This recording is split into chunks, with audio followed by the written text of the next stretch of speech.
اعوذ باللہ من الشیطان الرجیم بسم اللہ الرحمن الرحیم یا ایہا الرسول بلغ ما انزل الیک من ربک وقال تبارک وتعالی وَإِن تَعُدُّوا نِعْمَةَ اللَّهِ لَا تُحْصُوهَا۔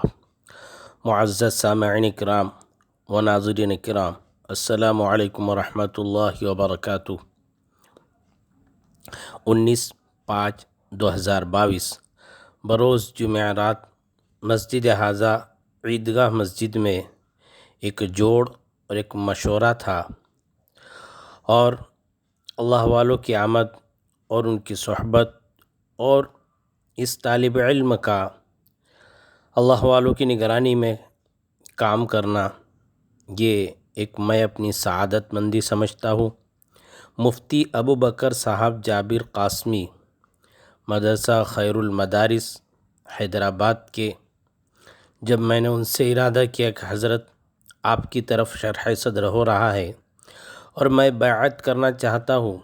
تو انہوں نے یہی جواب دیا کہ دیکھیے، بیعت اصل نہیں ہے، اصلاح اصل ہے۔ میرے بھائیوں، بزرگوں، دوستوں، دور حاضر میں مساجد سے تعلق اور مساجد کی آبادی کی محنت، کتاب اللہ سے تعلق، کتاب اللہ پر محنت اور اہل اللہ کی صحبت، جیسا کہ گزشتہ میں نے ذکر کیا مولانا علی میاں ندوی رحمۃ اللہ علیہ کے حوالے سے، کہ دور حاضر میں اگر اس ملک میں کوئی یہ خواب و خیال میں یہ بات رکھتا ہے کہ اس ملک کو اسپین بنایا جائے گا، تو انشاءاللہ یہ بات اور یہ سپنا کبھی بھی پورا نہیں ہو سکتا، اس لیے کہ مدارس کا جال بچھا ہوا ہے اور دعوت کی محنت ہو رہی ہے اور مساجد کی آبادی کی محنت بھی ہو رہی ہے۔ میرے بھائیوں، بزرگوں، دوستوں، جب مفتی ابو بکر صاحب نے یہ ارشاد فرمایا کہ بیعت اصل نہیں ہے، اصلاح اصل ہے، حضرت مولانا عثمان صاحب مظاہری، میں سمجھتا ہوں حضرت شیخ زکریا رحمۃ اللہ علیہ سے ان کے اپنے جوانی کے عالم میں بخاری شریف پڑھنے انہوں نے اکتساب فیض کیا، جہاں پر شہادہ کے مولانا عبد المنان صاحب اس وقت اور مولانا ہاشم صاحب جو ابھی لندن میں ہے غالباً اس وقت، یہ تین شخصیات پورے مہاراشٹر سے اس وقت مظاہر العلوم میں پڑھتی تھی۔ میرے بھائیوں، بزرگوں، دوستوں، فضائل اعمال اور اس کا اخلاص تو ہم اچھی طرح جانتے ہیں۔ اگر ایسے مخلصین کے پاس حضرت یا جن اکابرین نے بھی علم حاصل کیا ہو یا ان کی صحبت اور تربیت میں رہا ہو، وہ ہمارے لیے خوش نصیبی ہے کہ اس چراغ کی تھوڑی بہت بھی روشنی مل جائے تو انشاءاللہ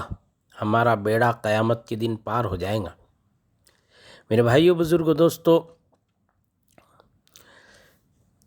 مشورہ ایک دن کا تھا، لیکن اس کے درمیان میں حضرت مولانا کے پاس میں ایک شخص آئے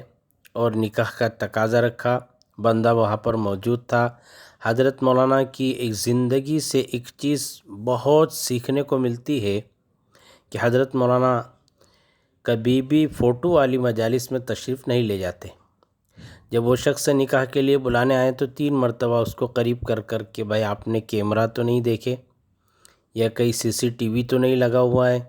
آپ کو پکا علم ہے، پوچھ لیے، آپ نے تحقیق کر لیے۔ اس کے بعد حضرت نے بندے کو جو ہے نکاح کے رجسٹر کی کارروائی مکمل کرنے کے لیے کہا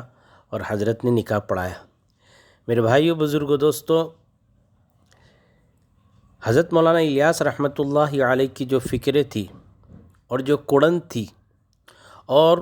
ان کی جو محنتیں تھی، آج سارے عالم میں میرے بھائیوں، بزرگوں، دوستوں، انہی کی فکروں کی بدولت یہ چلتی پھرتی خانقاہ جسے کہا جا سکتا ہے، میرے بھائیوں، بزرگوں، دوستوں، آج امت ارتداد کے دہانے پر کھڑی ہوئی ہے۔ اس لیے اللہ والے یہی فرماتے ہیں کہ مکاتب کے تعلق سے بچوں کی فکریں کی جائے اور بڑوں کے تعلق سے دعوت کی فکریں کی جائے اور مساجد کی آبادی کی فکریں کی جائے۔ ان چیزوں پر ہماری محنت رہیں گی تو انشاءاللہ ارتداد جو ہے ہماری خواتین پر ڈاکہ نہیں ڈالے گا، ارتداد ہمارے مردوں پر ڈاکہ نہیں ڈالے گا، ہمارے نوجوانوں پر ڈاکہ نہیں ڈالے گا، اور بزرگوں پر ڈاکہ نہیں ڈالے گا، اور بچوں پر بھی ڈاکہ نہیں ڈالے گا۔ میرے بھائیو، بزرگوں، دوستو، بس یہی کہنے کا مقصد ہے کہ اس طالب علم کے لیے بھی دعا فرمائیں کہ اللہ تبارک و تعالی اکابرین کے طفیل میں ہمارا بھی بیڑا پار فرمائے، اور ہمیں بھی موت تک کے علم کی، عمل کی، دعوت کی، محنت میں لگنے کی توفیق عطا فرمائے۔ والسلام علیکم ورحمۃ اللہ وبرکاتہ۔